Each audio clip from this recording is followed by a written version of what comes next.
Most of you aren't subscribed. Make sure to subscribe, as it helps out the channel. Without further ado, cutting to a mysterious location, we see Morris and Patrick torturing the witch doctor that had cursed Patrick's family. Telling Hazel about how he'll be helping out his special quest involving the Rembrandt Trading Company, Makoto apologizes, realizing that Hazel is afraid he may mess things up and make an enemy of a very influential company. Just then, Patrick and Morris enter, telling the two that all preparations are done. Taken to a lab by Morris, Hazel quickly checks the materials, as he quickly double-checks with Morris, who too knows how to make ambrosia. Apparently special medicinal liquids need to be extracted from the ruby eyes, but apart from that it's a pretty simple process, which Makoto is shocked, expecting it to take several days. Etching a ritual circle into the floor, Hazel begins chanting a spell to enhance his alchemy specialty, but Makoto notes how inefficient this ritual is, as it's taking too long.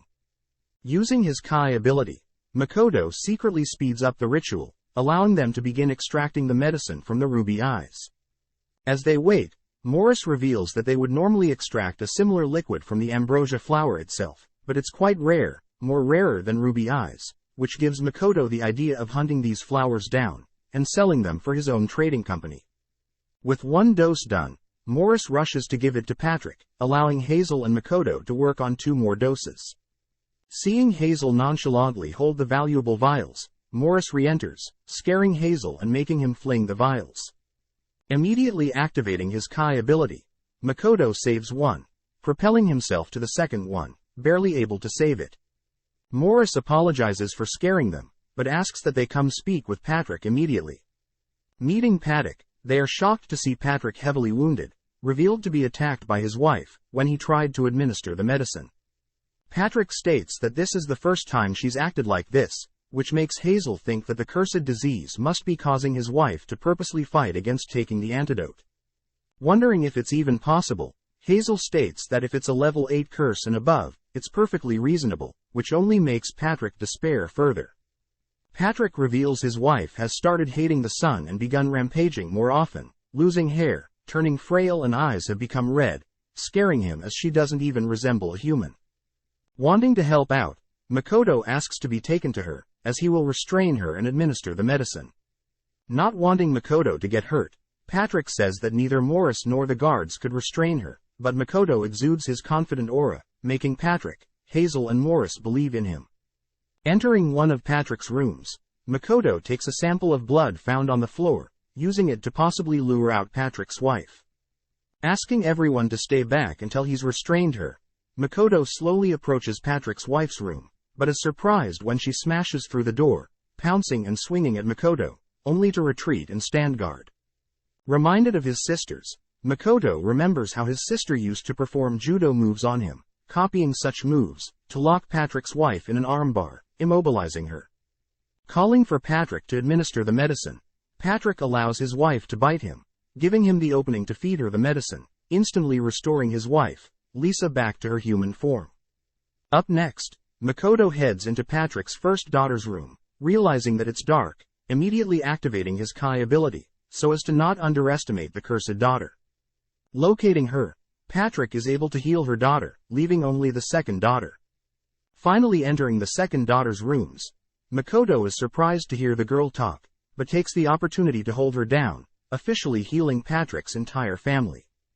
Thanking Hazel for the help, Makoto takes off first, as Hazel stays to continue to produce some spare medicine.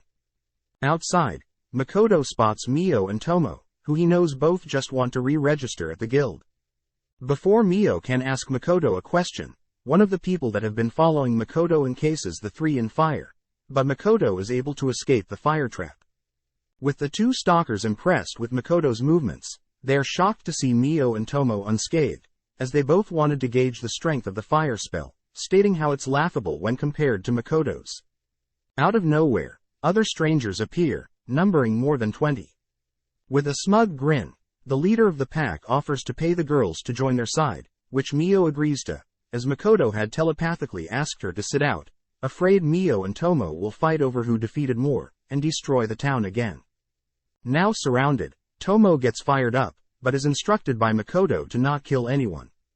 With the strangers charging them, Tomo and Makoto take it slow, simply dodging and evading their advances, but after a while Tomo goes wild, using the back of her sword, as to not mortally wound anyone. With only the two stalkers left, they realize that they are in trouble, asking Mio for assistance, but Mio glares at them, as she doesn't want to speak to weak people like them. Suddenly one of two begin chanting a teleportation spell, prompting Makoto to rush in, canceling the spell, but also accidentally knocking the person out. With no way out, the final man, Lime Latte, reveals himself as the strongest adventurer in this town, readying his sword, which Tomo notes is a fine sword. With Lime approaching, Tomo easily disarms and destroys Lime's blade, tripping him, only to take her sword out to finish him off. Before she can knock him out, she glances at his memories, seeing children innocently playing in an orphanage, making Tomo stand down for now. Crouching down, Makoto begins asking questions, asking why Lime had placed a killing curse on Patrick's family, but Lime states that he thought the curse was meant to only put them to sleep. Flashing back, Lime reveals that he was talking to a fellow adventurer several months back, learning that the Rembrandt Trading Company has caused many to lose their jobs or take risky ones that may cost them their lives. Mentioning how some adventures from an orphanage Lime is aware of, Lime's friend offers a suggestion, which Lime was unaware of, that led to the witch doctor's curse, but he was led to believe the curse was a sleeping curse. Asking Tomo to check his memories, Makoto confirms he's not lying, letting him go, but first Mio takes all of his gold, as payment for sitting out. Several days later, Lime is seen apologizing to Patrick, who out of respect for Makoto allows Lime to go without a heavy punishment. As a way to atone, Lime states that he'll stop being an adventurer. Later that day, Lime is seen sitting under a tree, greeting Tomo, surprised to hear that Tomo knows all about him.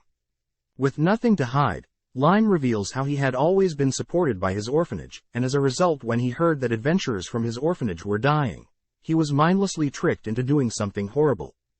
Asking Tomo about Makoto, Tomo states that Makoto is quite mysterious, but changing topics, Tomo offers Lime a position to work for her, and in exchange she will protect the orphanage that he loves most.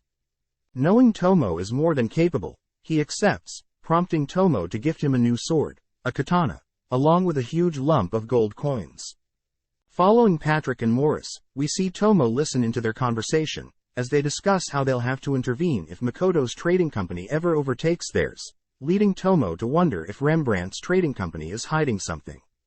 With Makoto and the girls all returning to the demi-plane, they all sit down and enjoy a meal together, but Emma suddenly brings up some bad news. Thanks for watching. Subscribe, like and comment.